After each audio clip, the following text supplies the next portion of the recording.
10 নম্বর যে ভুলটা আমাদের হয় সেটা হলো সাহরিতে আমরা বেশিরভাগ মানুষ একটা সুন্নাত আমল করি না, সেটা হলো খেজুর খাওয়া।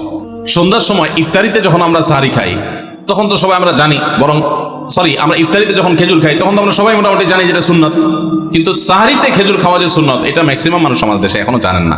নবী করিম সাল্লাল্লাহু আলাইহি ওয়াসাল্লাম বলেছেন, নি'মা সাহুরুল মুমিনি আত-তামার, ইমানদারের সবচাইতে উত্তম সাহরি হলো খেজুর। আপনি ভাত খান, ডাল খান, গোশত খান, মাছ খান, যাই খান, এক পিস খেজুর আপনি যদি অন্তত সাহরিতে খান তাহলে এটার কারণে একটি সুন্নাত জিন্দা করার সওয়াব পাবেন। খেজুরে প্রচুর পরিমাণ এনার্জি, খাদ্য শক্তি থাকে, এটা আমাদের জন্য নানা দিক থেকে উপকারী হবে। এই জন্য ইফতারিতে আপনি খেজুর খাওয়ার কথা জানেন, অথচ হাদিসে শুধু ইফতারিতে না সাহরিতেও খেজুর খাওয়ার নির্দেশনা দেওয়া হয়েছে। এই জন্য এটা একটা ভুল যে আমরা অনেকে সাহরিতে যে খেজুর খেতে হয় এটা জানি না। 11 নম্বর ভুল হলো সাহরির সময়, ভোর রাতের সময়টা হলো দোয়া কবুলের সবচেয়ে মোক্ষম সময়। 24 ঘন্টার ভিতরে দোয়া কবুলের সবচেয়ে আদর্শ সময়, যে সময়ের দোয়া কবুলের সম্ভাবনা সবচেয়ে বেশি, সেটা হলো ভোর রাতের সময়টা। আল্লাহ সুবহানাহু ওয়া তাআলা ডেকে ডেকে বান্দার ক্ষমা ঘোষণা করেন, বিপদ আপদ দূর করেন, অসুখ বিসুখ দূর করেন। এই সময়টা হলো রাতের শেষ প্রহর, ফজরের আগের সময়টা, তাহাজ্জুদের সময়টা। 11 মাস ধরে আমরা নানা ব্যস্ততার অজুহাতে আমাদের তাহাজ্জুদ পড়ার সুযোগ হয় না, ভোর রাতে ওঠার সুযোগ হয় না। ভাইরা আমার, রমাদানের মাস, আপনি তো সাহরি খেতে প্রায় প্রতিদিনই উঠছেন। আপনার যেহেতু সাহরি খাওয়ার উদ্দেশ্যে উঠাই লাগে, তো আপনি কেন এই মাসে সাহরির সময় ভোর রাতের এই সময়টাতে যখন আল্লাহ সাধারণ ক্ষমা ঘোষণা করেন ওই সময়টাতে আপনি কেন শুধুমাত্র খেয়ে পরে আপনি মসজিদে চলে যাবেন ফজরের জন্য? অবশ্যই আপনি সাহরি খেতে উঠলে 2-5 মিনিট সময় বের করে বিশেষভাবে আল্লাহর কাছে দোয়ায় মনোনিবেশ করবেন।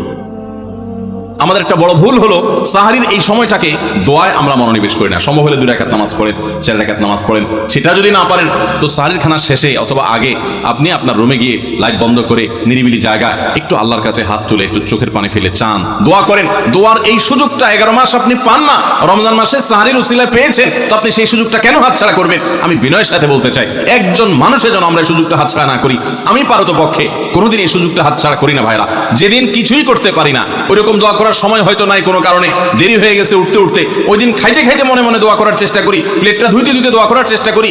কারণ মুয়াজ্জিন ফজরের আজান যখন দেন, ওয়াক্ত যখন হয়, তার আগ মুহূর্ত পর্যন্ত আল্লাহ তাআলা দুনিয়ার আসমানে এসে তারপরে বান্দাকে ডেকে ডেকে বলেন, আল্লাহ মিন মুবতালান, তোমাদের মধ্যে কেউ কি অসুস্থ আছো, ফাআফিয়াহু, আমি তাকে সুস্থতা দান করব। আল্লাহ মিন মুস্তাগফিরিন ফাগফির লাহ, তোমাদের মধ্যে কেউ কি আছো ক্ষমা প্রার্থনাকারী, আমি তাকে ক্ষমা করে দিব।